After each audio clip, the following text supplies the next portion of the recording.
सहनावतु सहनौ भुनक्तु सह वीर्यं करवावहै तेजस्विनावधीतमस्तु मा विद्विषावहै। ओम शांति शांति शांति।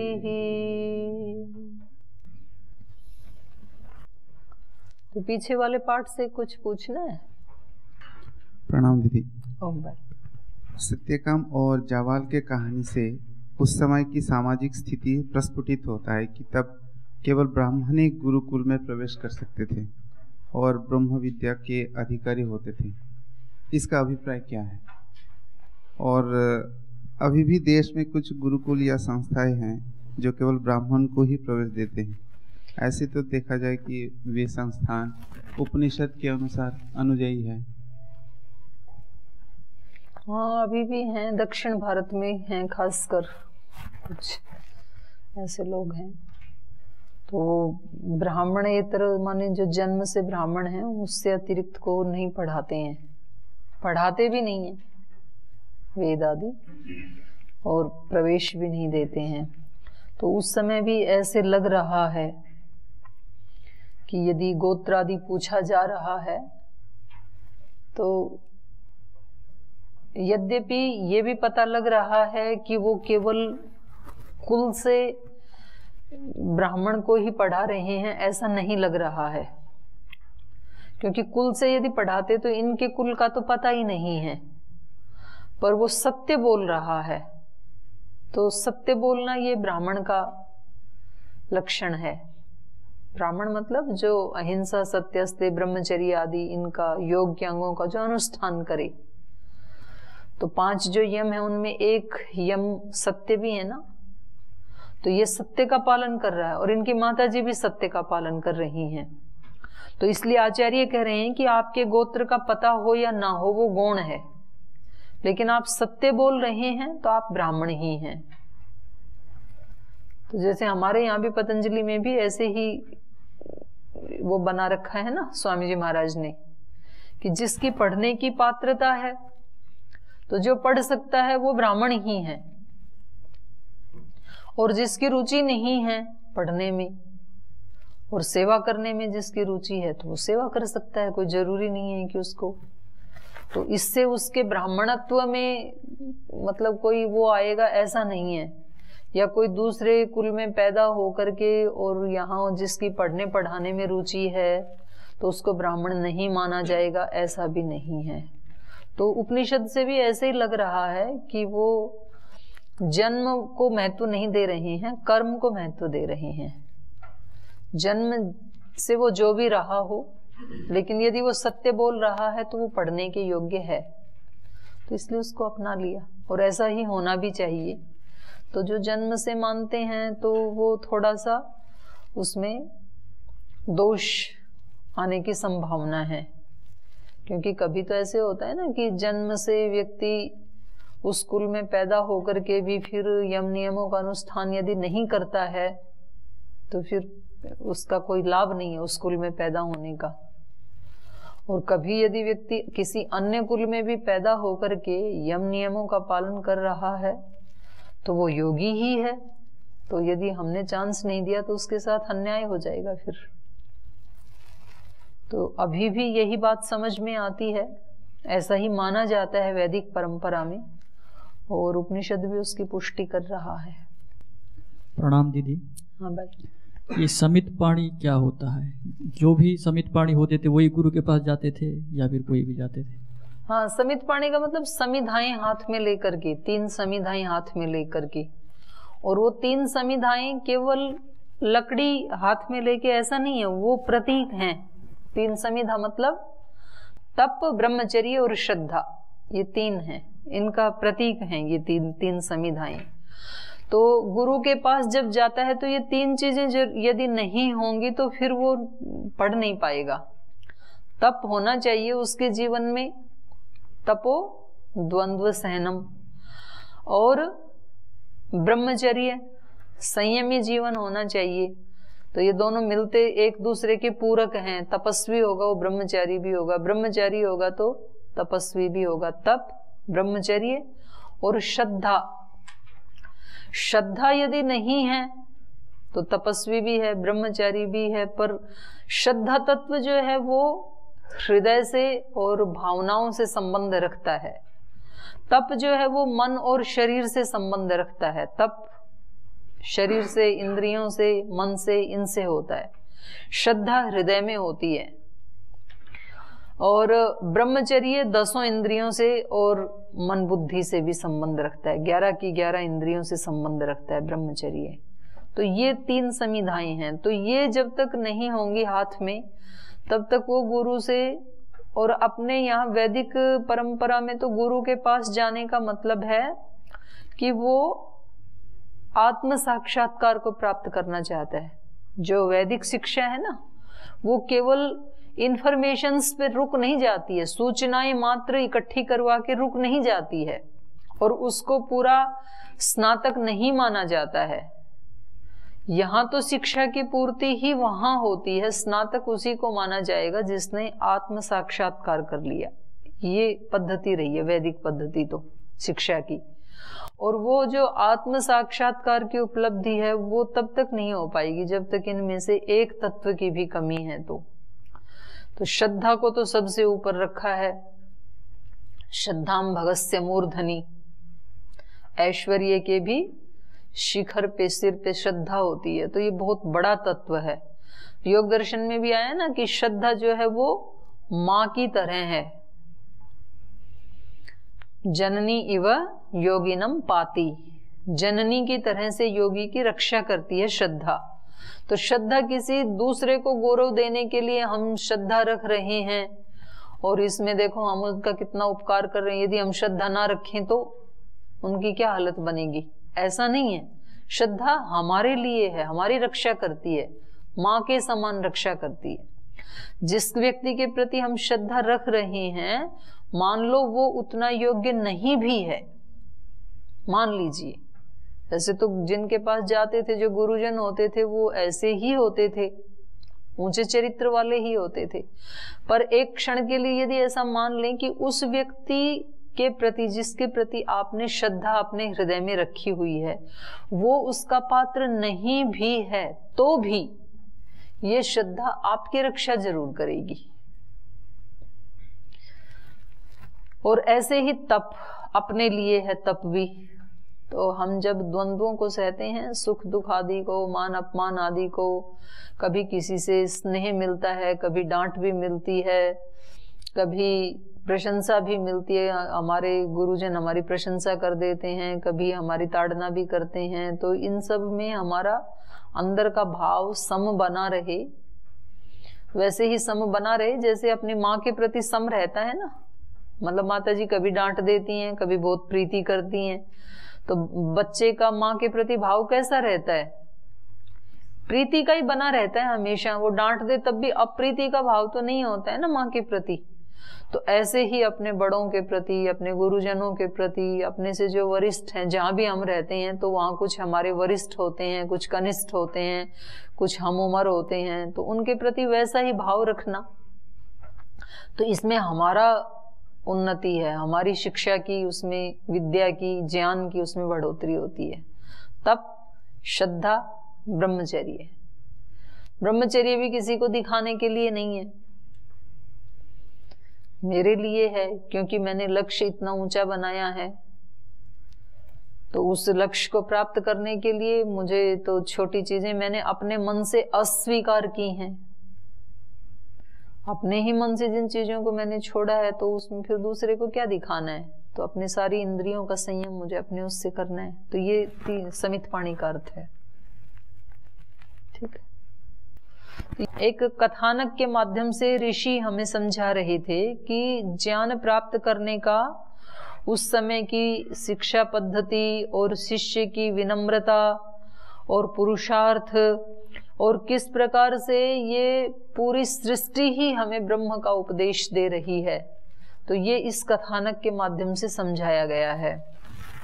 तो कल हम पढ़ रहे थे कि सत्यकाम जो है वो गुरु के पास गए और उन्होंने कहा कि गोत्र का नाम तो मुझे नहीं पता, लेकिन माताजी का नाम जाबाला है और उन्होंने मुझे कहा है कि तू सत्यकाम जाबाल है, ऐसे ही गुरुजी से बता देना। तो मैं आपके पास आया हूँ और मेरे को ब्रह्मचर्य की दीक्षा लेने की इच्छा है, ब्रह्मचर्य में मैं प्रतिष्ठित होना चाहता हूँ, इसलिए आपके पास आया हूँ।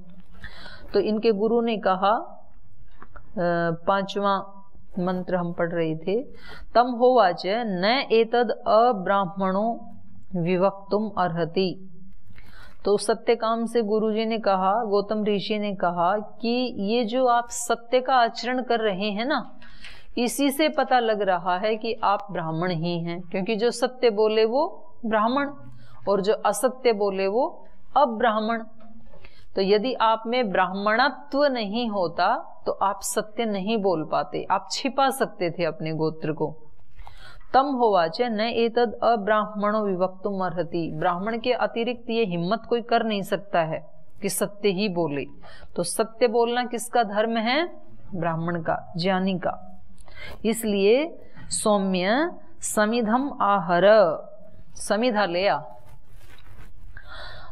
समिधम आहर उपत्वानेश्ये, मैं तुझे उपनीत कर लेता हूं। उपत्वानेश्ये, अपने उप माने नजदीक, नेश्य मतलब लेता हूं, अपने नजदीक लेता हूं। उपनयन का अर्थ क्या है? उप माने नजदीक, नयन माने लाना, नीनय धातु है ना, तो जिसमें उसको अपने नजदीक लाया जाता है अंतेवासी को, तो यही उपनयन संस्कार है। अभी एक संबंध बन गया गुरु शिष्य का। अब तक आप कहीं और थे, गुरु कहीं और थे, तो दोनों का आपस में निकट संबंध नहीं था, लेकिन जैसे ही उपनयन हुआ तो घनिष्ठ संबंध बन गया। तो इसलिए कहा कि हे सौम्य, तू समिधाएं ले आ, मैं तुझे उपनीत कर लेता हूं, तेरा उपनयन संस्कार कर देता हूं। स न सत्यादगा इति, क्योंकि तू सत्यात न अगा, तू सत्य से डिगा नहीं, तूने सत्य का ही आचरण किया, क्योंकि तूने झूठ नहीं बोला, इसलिए मैं तुझे उपनीत कर लेता हूं। तम उपनीय कृशानाम अबलानाम चतुशता निराकृत्य उवाच इमः सौम्य अनुसंव्रज इति।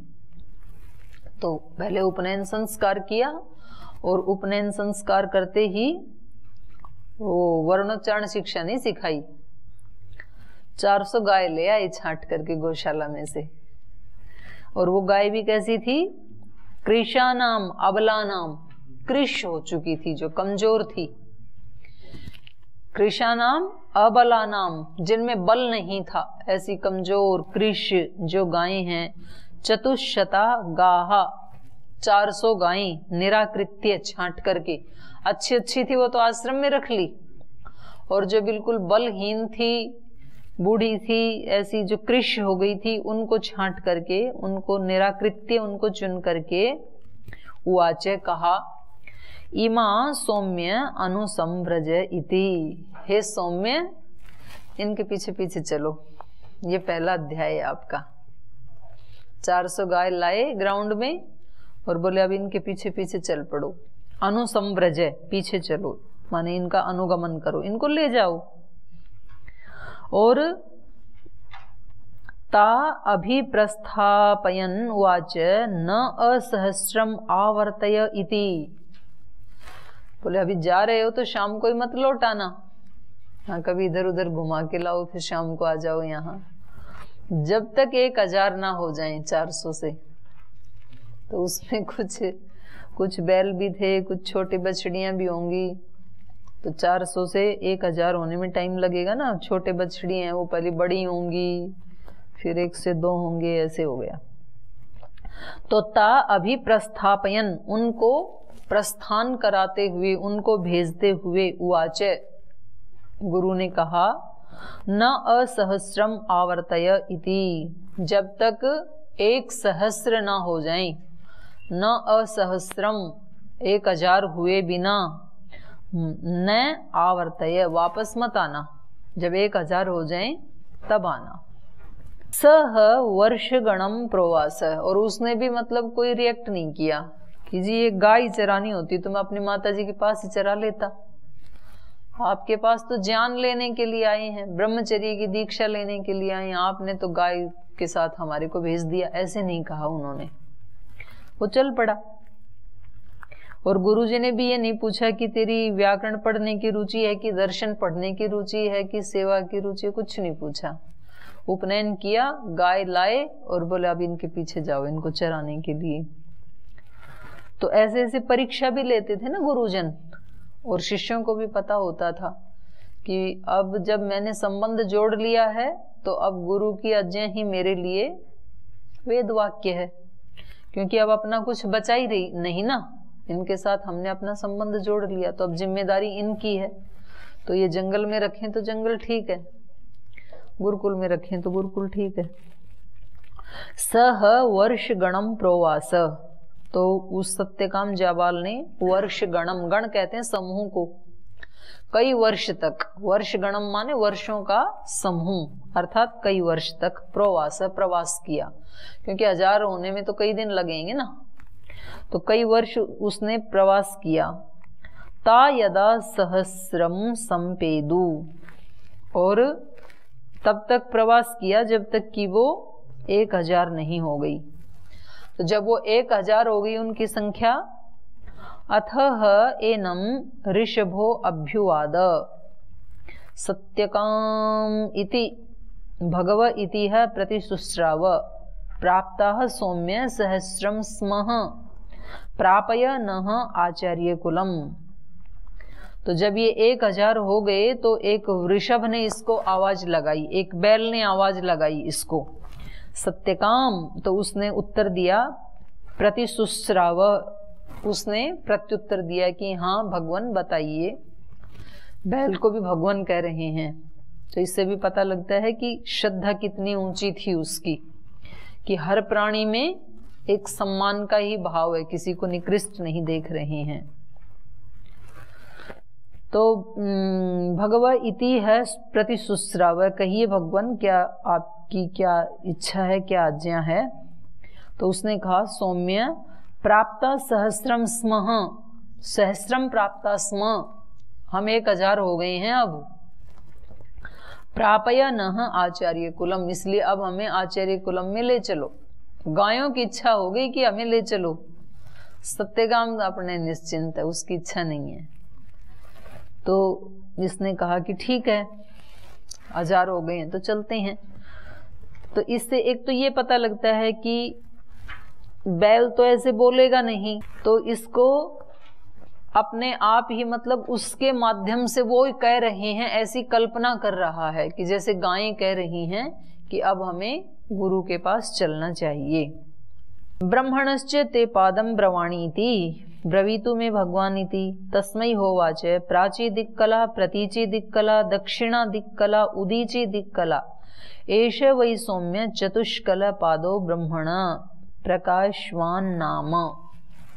तो फिर उसने कहा कि ते ब्रह्मणः पादम ब्रवाणीति, तेरे को ब्रह्म के एक अंश के बारे में, 1/4, पाद माने चतुरंश, चतुर्थ अंश, तो भगवान के एक पाद के बारे में तेरे को बताऊं क्या, ऐसे बैल ने कहा, पूछा इससे।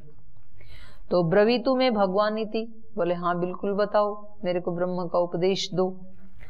तो तस्मै होवाच, उस सत्य काम के लिए वृषभ ने कहा कि देखो ब्रह्म की ना ये जो 4 दिशाएं हैं, प्राची दिक कला, ये प्राची दिशा भी एक कला है, उसका ही अंश है, माने इन 4 दिशाओं में वो ब्रह्म के ही अंश हैं, वो ब्रह्म ही समाया हुआ है 4 दिशाओं में। तो प्राची दिक कला, प्रतीची, दक्षिणा और उदीची, इन 4 दिशाओं में वो ब्रह्म ही समाया हुआ है। एष वही सौम्य चतुष्कल पादो, ब्रह्म के जो 4 पाद हैं उनमें से ये चौथा पाद है क्या, चारों दिशाएं, क्योंकि व्यक्ति का जीवन या गति कुछ भी कर्म करेगा तो कहाँ होती है? चारों दिशाओं में ही होती है, कोई ना कोई तो दिशा होती है ना उसके लिए। तो कह रहे हैं कि चारों दिशाओं में तुम कहीं भी जाओ, कौन है चारों दिशाओं में?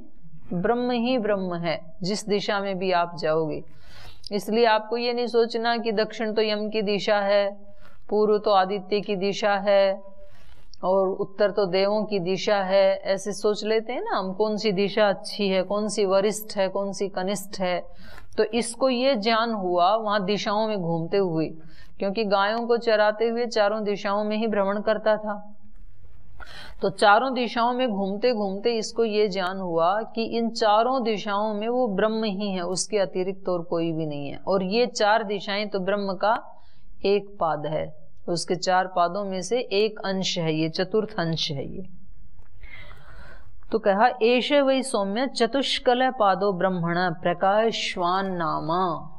और ये जो ईश्वर का रूप है इसका नाम क्या है? प्रकाशवान, माने चारों दिशाओं में उसी का प्रकाश है। केवल एक सूर्योदय पूर्व से होता है तो केवल प्राची दिशा ही प्रकाश वाली है, ऐसा नहीं है। चारों दिशाएं ही क्या हैं? प्रकाशवान हैं, और उसमें वो ज्योति स्वरूप ब्रह्म ही समाया हुआ है चारों दिशाओं में। ये इसको ज्ञान हुआ। स यह एतम एवं विद्वान चतुष्कलम पादम ब्रह्मण प्रकाशवान इति उपास्ते। प्रकाशवान अस्मिन् लोके भवति प्रकाशवतोह लोकान् जयति य एतम एवं विद्वान चतुष्कलम पादम ब्रह्मण प्रकाशवान इति उपास्ते।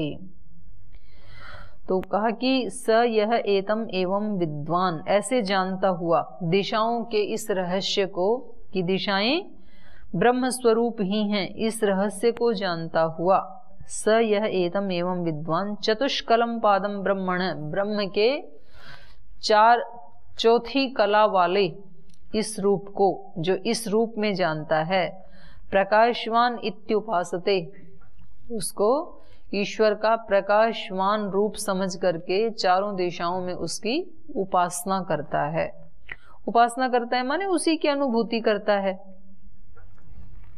प्रकाशवान इति उपासते प्रकाशवान अस्मिन् लोके भवति, तो वो इस लोक में भी प्रकाश युक्त हो जाता है, ज्ञान युक्त हो जाता है, ब्रह्म युक्त हो जाता है। प्रकाशवान अस्मिन् लोके भवति प्रकाशवतो है लोकान् जयति, और प्रकाश वाले लोगों को जीत लेता है। जहां जहां भी ज्ञान है वो सब उसके संपर्क में आ जाते हैं। तो प्रकाशवतो है लोकान् जयति ये एतम एवं विद्वान चतुष्कलम पादम ब्रह्मण प्रकाशवान इति उपासते। जो इस ब्रह्म को या इन दिशाओं को ब्रह्म का प्रकाशवान रूप मानता हुआ इस रूप में इसकी उपासना करता है। इसलिए कई बार लोग जो पूजा करते हैं तो मैंने देखा कई बार वो दक्षिण में ना ऐसे एक ही जगह में घूमते हैं चारों दिशाओं में। आपने देखा है ऐसे किसी को? एक माता जी थी हमारे वहां गुरुकुल में, तो वो हवन करके और फिर जैसे हम तो उठ के चले जाते थे हाथ जोड़ के ऐसे, फिर माता जी है ना वहां एक ही स्थान में चारों तरफ घूमती थी ऐसे हाथ जोड़ के, ऐसे ऐसे 3 बार घूम लेती थी। तो फिर बाद में एक दिन हमने पूछा, मैंने कहा माता जी ये क्या करते हो आप? बोली चारों दिशाओं में जो ब्रह्म उपस्थित है उसको प्रणाम करती हूँ मैं, ये उसका भाव है। तो एक ही जगह घूम लिए तो चारों दिशाएं हो गई। तो चारों परिक्रमा भी इसी उससे करते हैं, मंदिर आदि की परिक्रमा करते हैं ना, तो परिक्रमा का भी मतलब यही है कि ये चारों तरफ जो घूमे इनके मूल में क्या है? ब्रह्म है। तो वो तो उस देव को मूल में मानते हैं जिसकी परिक्रमा करते हैं, शिव को या हनुमान जो भी, पर उसका मूल भाव यही है कि चारों दिशाओं के मूल में ब्रह्म ही है और उसका नाम है ज्योति स्वरूप, प्रकाश स्वरूप, प्रकाशवान। तो वो व्यक्ति वैसा हो जाता है, क्योंकि जो जिसकी उपासना करेगा ना वो वैसा हो जाएगा, ये तो पक्का है। जो आलस्य की उपासना करेगा वो आलसी हो जाएगा, पुरुषार्थ की उपासना करेगा तो पुरुषार्थी हो जाएगा। तो जो जिसकी उपासना करेगा, जो भोजन की उपासना करेगा वो भोजन हो जाएगा। तो वो भोजन वाला हो जाएगा, प्रकाशवान कहा ना। जो जिसकी उपासना करेगा, जो विद्या की उपासना करेगा, विद्यावान बन जाएगा, क्योंकि उसके नजदीक आने से उसके गुण कर्म स्वभाव उसमें आने लगेंगे। गंगा के पास बैठेंगे तो शीतलता आएगी अपने आप ही। तो ये उपासना का मतलब ये ही है, उसके गुण कर्म स्वभाव आना। तो जो इस रूप में सब तरफ ब्रह्म ही ब्रह्म को देखेगा, तो ये व्यक्ति भी क्या हो जाएगा? ब्रह्मविद हो जाएगा, ब्रह्मवेत्ता हो जाएगा। अग्निस्ते पादम वक्ता इति सह श्वभूते गा अभिप्रस्थापयांचकार ता यत्र अभिसायं बभूवुः तत्र अग्निम उपसमाधाय गा उपरुध्य समिधाम आधाय पश्चाद अग्ने प्रांग उपविशेष। तो इसने कहा वृषभ ने कि मैंने तेरे को एक पाद का उपदेश दे दिया है, ब्रह्म का एक पाद मैंने तेरे को बता दिया है। अग्निस्ते पादम वक्ता इति, अगले पाद का उपदेश तुझे अग्नि करेगा, अग्नि बताएगा उसका दूसरा पाद क्या है ब्रह्म का। तो उसने कहा ठीक है। सह श्वभूते गाम अभिप्रस्थापयांचकार, तो फिर ये तो बात थी शाम की। तो अगले दिन सुबह होते ही इन्होंने गायों को वहां से प्रस्थान करवाया, गायों को लेकर के चले। अभिप्रस्थापयांचकार ता यत्र अभिसायं बभूव, तो पूरे दिन भर तो चलते रहे, गुरुकुल की तरफ प्रस्थान किया ना अभी, तो पूरे दिन तो यात्रा करते रहे, चलते रहे। लेकिन जहां शाम हुई, यत्र अभिसायं बभूवु, जहां संध्या काल हुआ, तत्र अग्निम उपसमाधाय, तो वहां पर ही इसने अग्नि जला करके, ये एक वैदिक पद्धति की या वैदिक संस्कृति की ये एक विशेषता रही है। आपने श्री राम का जीवन चरित्र भी देखा होगा रामायण में, कि जहां भी संध्या होती, मतलब शाम हो जाती थी, तो वो दोनों भाई वहीं पर ही बैठ करके फिर संध्या उपासना करने लग जाते थे। तो ये हमारी वो रही है वैदिक पद्धति में संध्या की महत्ता। तो ये जहां इसको शाम हुई, तत्र अग्निम उपसमाधाय, वहां पर ही अग्नि जला करके, माने हवन किया, इसने हवन शुरू किया। गा उपरुध्य, गायों को वहीं रोक दिया, और समिधम आधाय, समिधा धान करके अर्थात अग्निहोत्र करके, पश्चात अग्ने प्रांग उपविवेश, उस अग्नि के पश्चात अग्नि, पश्चात अग्नि माने अग्नि के पश्चिम भाग में, और प्रांग मुख, पूर्व की ओर मुख करके।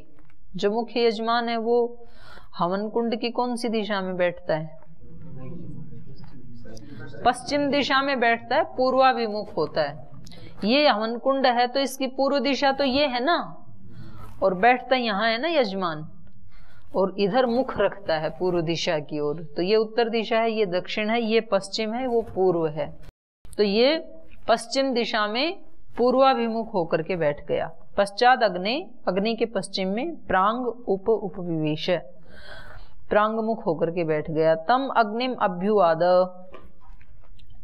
तो ये अग्नि को ही ब्रह्म मान करके जब हवन कर रहा है, उपासना कर रहा है, तो अग्नि ने इससे कहा सत्य काम इति भगव इति ह प्रतिशुश्रावः, तो इसने कहा हाँ भगवान बताइए क्या उपदेश है मेरे लिए।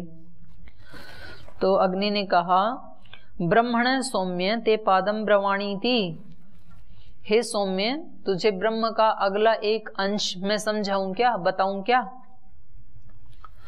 ब्रवीतु में भगवान इति, हे अग्निदेव मुझे जरूर उसका उपदेश कीजिए।